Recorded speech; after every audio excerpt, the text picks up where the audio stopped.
Olá, sejam muito bem-vindos ao meu canal Psico da Pedagogia. Eu sou a Aline Oliveira e hoje nós vamos conversar sobre a relação entre quem tem TDAH e o uso de drogas. Então fica comigo, não perde essa dica.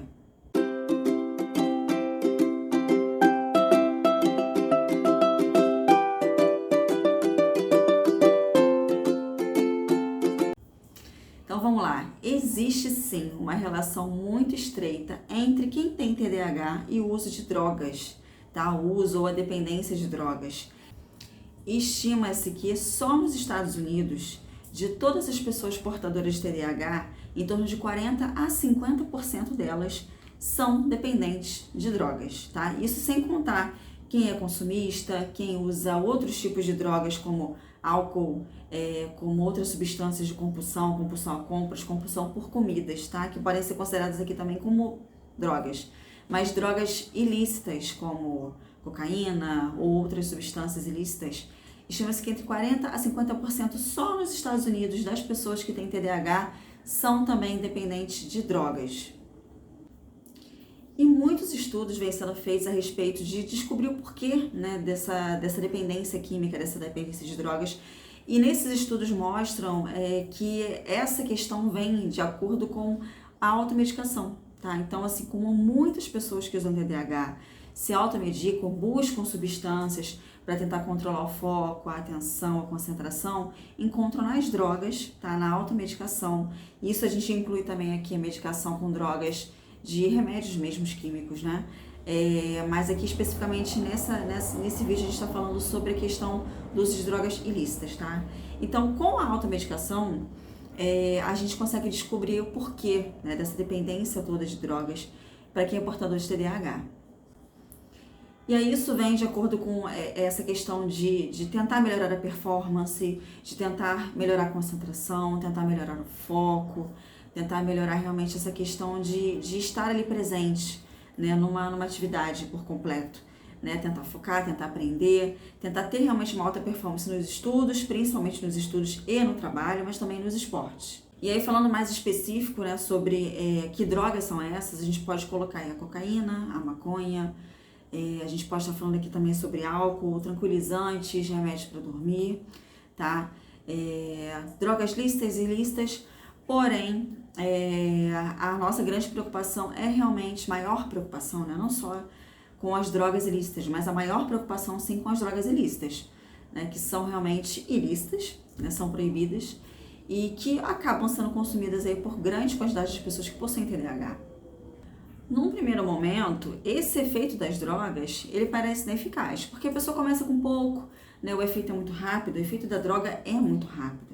Então a pessoa pensa, não vai fazer muito efeito, não vai durar por muito tempo, eu não vou me viciar, eu não vou virar um dependente. Então as pessoas entram um pouco nessa ilusão de que vão usar uma vez e não vão usar mais. Eu usei só uma vez que eu precisei, foi necessário, eu consegui focar, mas eu não vou ficar usando isso sempre. Só que o que acontece? A droga, ela vicia, né? A droga, a cafeína, as anfetaminas, os analgésicos, enfim, elas causam um efeito tão rápido no cérebro e elas causam uma resposta tão rápida que todas as vezes que aquela pessoa precisar, ela vai sim recorrer a esses medicamentos ou a essas drogas. E daí começa a surgir a questão da dependência. E a droga, principalmente a cocaína, ela causa um efeito de hiperconcentração. Então, para quem tem TDAH, é rápido o efeito, né? Ela aumenta o poder de concentração, ela aumenta o poder de foco, ela aumenta o poder de atenção. Então, é um prato cheio para quem tem TDAH entrar por essa porta e não conseguir fechar mais. Os próprios medicamentos, né, usados para quem tem TDAH, eles são feitos à base de dopamina, né? Então, assim, o que acontece? Quem tem TDAH tem um déficit de dopamina, né, numa célula, numa proteína, na verdade, né, que ela consegue produzir a dopamina. Então, os medicamentos voltados para TDAH, eles são capazes de produzir essa proteína que dá ao cérebro essa dopamina. Só que a droga, ela consegue fazer esse mesmo efeito da dopamina, só que de uma forma muito mais rápida, de uma forma muito mais acelerada, de uma forma muito mais potencializada.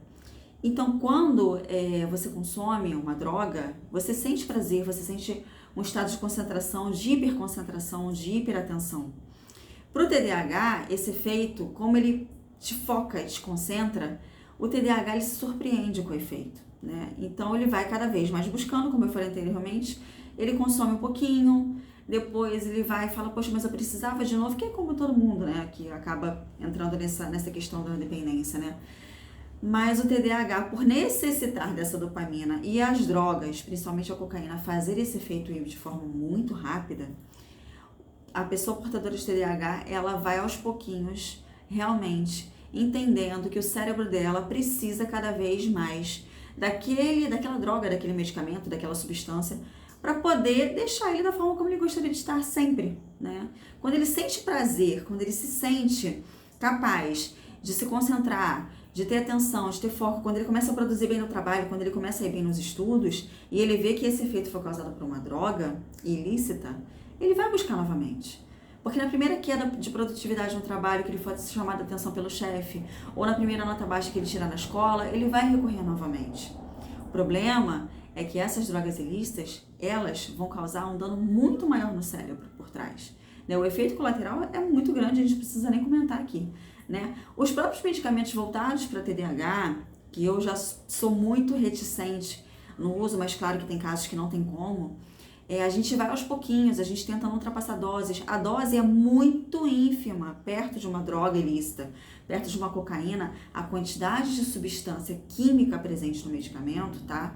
Veja que assim, eu não tô falando que o medicamento de TDAH ele vai viciar, tá?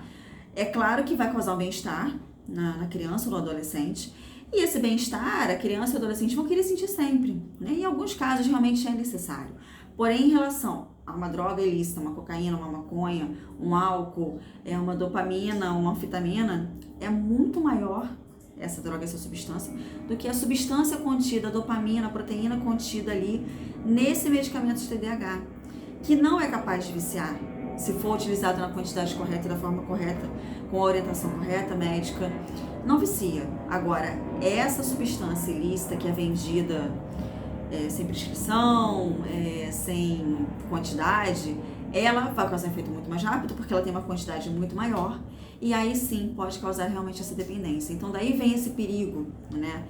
E é explicado justamente pelo fato dessa droga fazer o mesmo efeito que medicamentos para TDAH, por conta da proteína que vai fazer a produção de dopamina, que é essencial para quem tem TDAH. O que regula quem tem TDAH é justamente a falta ou a presença de dopamina no cérebro, para causar realmente esse foco, essa atenção.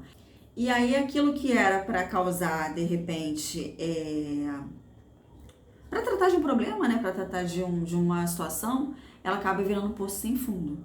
E aí a pessoa dependente, ela vai, quando ela está na abstinência, ela vai se tornar mais agressiva, ela vai se tornar mais empática, e aí começa a surgir os problemas reversos, né? O benefício que aquela droga de início causou no trabalho, no estudo, ela vai causar um efeito contrário, porque a falta dela vai causar um problema sério no seu trabalho, problemas sérios de esquecimento de memória. Então, para quem estuda, é um problema seríssimo. Então, ela causa desastre na vida das pessoas, tá? Por isso que é muito importante tomar muito cuidado com a questão do uso de drogas para qualquer pessoa, gente. Não estou defendendo ninguém aqui, tá? E nem também desmerecendo quem tem TDAH, mas principalmente para o TDAH, porque vai fazer o efeito esperado de um medicamento, é que é mais agravante ainda. E assim, eu gosto de comparar, né, o efeito das drogas, né, na vida de uma pessoa, né, no cérebro de uma pessoa, com a relação, quem é mais antigo aqui deve conhecer, se você é mais novinho, pesquisa aí o desenho do Popeye, tá? É o mesmo efeito que o espinafre causa no Popeye, né? O Popeye, ele para ficar forte, para enfrentar o Brutus, que era o rival dele, ele precisava abrir uma lata de espinafre e botar para dentro o espinafre e comer, e ele na mesma hora ele ficava forte, era instantâneo, ele ficava forte, ele ficava valente, ele ficava corajoso, ele enfrentava e ele lutava. Mais aquele efeito do espinafre, ele durava pouco. A droga, ela causa o mesmo efeito, é como se você consumisse aquela droga, você se sentisse com a autoestima elevada, se sentisse mais valente, mais corajoso, mais bonito, mais capaz de enfrentar seus problemas. É o mesmo efeito, é equivalente, tá? Só que o que acontece? O Popeye tinha determinados momentos que, como passava rápido esse efeito, ele precisava consumir cada vez mais o espinafre. Só que o espinafre é um produto natural, é um produto aí da natureza, onde você consome e faz bem para a saúde, tá? Então, olha aí o contraste, né? A droga, ela vai fazer o mesmo efeito, porém, ela tem 200 mil malefícios, ela tem inúmeros malefícios. para a sua saúde, né? Com a dependência, você pode te levar a, de repente, a marginalidade, a você perder o seu emprego, a você ficar agressiva na sua família, a você se tornar uma pessoa apática, tá? Vegetativa quando você está sem esse uso.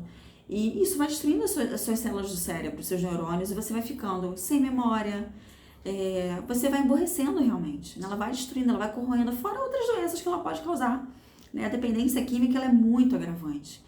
Então tem que se tomar muito cuidado. Uma coisa é você consumir medicamentos com prescrições médicas, com orientação médica, com supervisão médica, né? Que eu associo ao uso do espinafre com o Popeye. Outra coisa é você consumir drogas ilícitas, se automedicar, e aqui sim eu coloco também os medicamentos que estão sendo automedicações, tá? E aí eu abranjo isso não só para quem tem TDAH, mas para todas as pessoas, tá? A importância disso no nosso cérebro, que isso causa, né? Essa dependência que ela causa na vida do ser humano. O importante aqui ressaltar, tá? Quem é que se torna dependente? Quem é que vai se tornar dependente? São todas as pessoas que têm TDAH vão se tornar dependentes de drogas? Não, gente, não é bem assim, tá? Depende muito da história familiar, do histórico, né, familiar, se a pessoa já tem esse convívio familiar, se já tem parentes que já fazem esse uso. Depende da questão genética, né, da propensão genética. Tem pessoas que têm uma propensão genética para se tornarem mais viciados do que as outras. Então a gente precisa tomar muito cuidado. Pessoas que já sofreram traumas na vida, pessoas mais estressadas, pessoas que já foram filhos de usuários de drogas, tá? Inclusive durante a gravidez. Então essas pessoas têm uma propensão maior se tornarem, uma propensão maior, mas não que elas vão, todo TDAH vai ser dependente químico, não é isso, dependente de drogas. Como eu falei, nos Estados Unidos já tem esse estudo e 40% a 50% mais ou menos, acredito que já esteja até mais de 50%, se tornam dependentes químicos, tá? Então, o importante aqui é você sempre orientar seu filho a nem experimentar, nem aceitar de ninguém, tá? O uso de drogas, né? Existe realmente aqui essa questão que alguns psicólogos, alguns médicos, especialistas em TDAH, eles têm essa restrição em relação a medicamentos. Eu sou uma que eu também sou muito restritiva a isso, tá? Eu prefiro tentar a terapia ao máximo, até se esgotarem as possibilidades, justamente por conta dessa questão de se sentir desconfortável, talvez com uma futura dependência química do medicamento, tá? Claro que com controle, acompanhamento médico, isso é feito de uma forma super segura. Mas é sempre bom a gente evitar, né? Qualquer química no nosso corpo, gente, se a gente puder evitar, é bom. Então, é sempre orientar os filhos de vocês a evitar de aceitar, é sempre dizer não. Na dúvida, diz não. Ah, Aline, mas meu filho já se tornou dependente químico, ele tem TDAH, ele já está na dependência. E aí, o que eu faço, né? Gente, não adianta, duas coisas importantes, tá? Não adianta você só tratar a dependência e não tratar o TDAH, tá? Então, existe toda uma equipe por trás de dependência química com os psicólogos, terapeutas e também a questão de tratar o TDAH em si, tá? Porque não adianta você retirar a dependência química de um TDAH e você não tratar o TDAH, porque pode acontecer. Existe uma propensão dessa pessoa com TDAH voltar a usar as drogas, porque ela vai precisar de algum momento se estabilizar. Então, o TDAH ele vai precisar de um tratamento, também para o TDAH e também para a dependência química. Por isso, gente, a importância, se você desconfia que seu filho tem TDAH, e se você principalmente desconfia que ele usa drogas, leve no psicólogo, leve no médico especialista em TDAH, tá? Não deixe essa oportunidade passar de orientação, tá? Para vocês se orientarem e orientarem também os filhos de vocês, para que não aconteça aí um desgaste maior até em família, tá bom? Eu fico por aqui, espero que vocês tenham curtido. Não esquece de deixar o like de vocês. Tchau, tchau, até a próxima.